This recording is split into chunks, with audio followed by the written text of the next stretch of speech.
आज म चाहिँ मेरो बुवाले गर्नुभएको फलफुलहरू लाउनु भएको छ। यहाँ काँक्राहरू अब ल फल्न थालेछ। काँक्राहरू खोर्सानीहरू रोप्नु भएको रहेछ। आमा खोर्सानीहरू सबै पाकेर झर्न थालेको छ। काँक्राको झाँगी थालेको रहेछ हो। हेर्नु त यो सबै मकैबारी हाम्रो है। वहाँदेखि देखिएको मकैबारी। अब यहाँ मकैले छेल्यो, धेरै तलसम्म छ।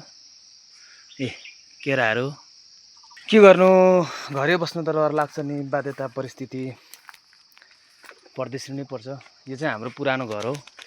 यस्तो भएको छ हाम्रो पुरानो घरको हालत। के गर्नु, माया लाग्छ नि हो। हाम्रो हजुरबाको पालादेखिको यहाँनिर मौरी घर अझै पनि छँदैछ। यहाँनिर पहिले हाम्रो गोठ थियो, गोरु बान्ने। अहिले यो चाहिँ हटाइसक्नु भएछ बुवाले। जस्ता लागेको 3 तले घर हाम्रो यो अब छोडिसकेको घर हो। इस्कुसका हेर्नु न मुन्टाहरू टन्नै टिपिसकेको छु मैले। टिप्न चाहिँ यस्तो छ, विरक्त लाग्छ, आँसु झर्छ। यही घरमा चाहिँ जन्म्यौँ हामी, यही घरमा हुर्क्यौँ। अहिले यस्तो अवस्थामा देख्दाखेरि मनै भकानिएर आउँछ। ल हेर्नु न, केरा यहाँ 1 घरी 2 घरी, यहाँ हेर्नु न 3 घरी यस्तो यस्तो केराहरू छ है। केरा छन्। मेरो बुवाले अझै पनि पाल्नु भएको छ।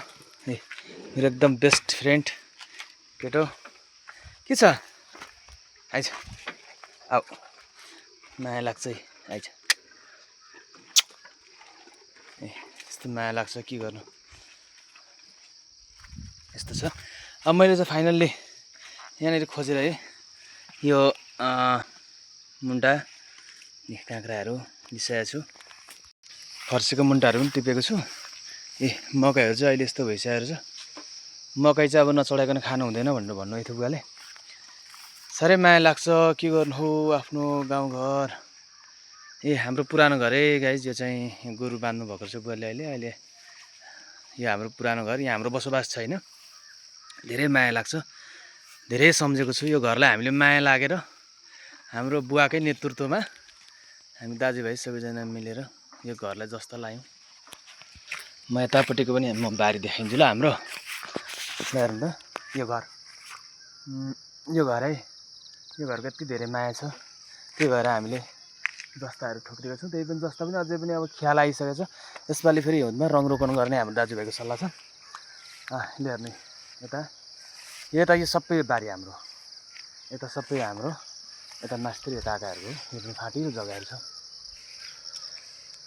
माथि देखिएको त बारी पनि हाम्रो हो। पारि देखिएको त्यहाँ देवीथान हुनुहुन्छ, त्यहाँनिर पनि हाम्रो। यो सबै हाम्रो छ।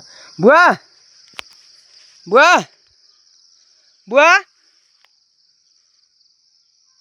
बुवा तल हुनुहुन्छ। ठिकै छ है गाइस, यस्तै छ। सबैलाई धेरै धेरै सम्झेको छु। यो घरसम्म को आइपुग्नु भएको छ आउनेहरूले कमेन्ट गर्नु होला। हामीले आफ्नो भूमिलाई कहिले पनि बिर्सिनु हुँदैन भन्ने मेरो मान्यता हो। आज भूमि बारको दिन चाहिँ म सबै खेतबारी घुमेर आइसकेको छु। ल हस् त, धन्यवाद। अर्को भिडियोमा भेट्नु ल है त।